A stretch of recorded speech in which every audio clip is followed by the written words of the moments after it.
Once upon a time, in a far-off kingdom, there was a young prince named Alexander. Alexander was the only son of the king and queen, and he lived a life of luxury and privilege.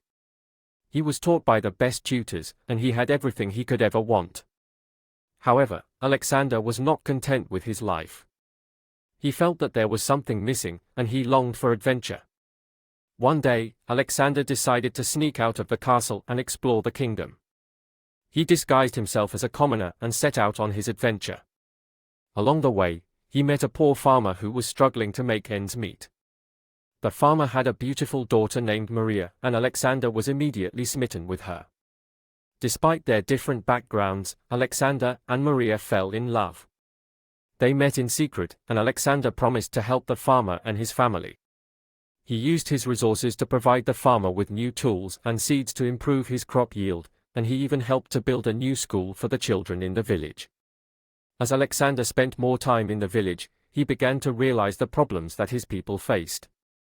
He saw poverty, injustice, and inequality, and he knew that he had to do something to help. Alexander decided to use his royal influence to make changes in the kingdom. He met with the advisors and ministers of the king and presented his ideas for reform.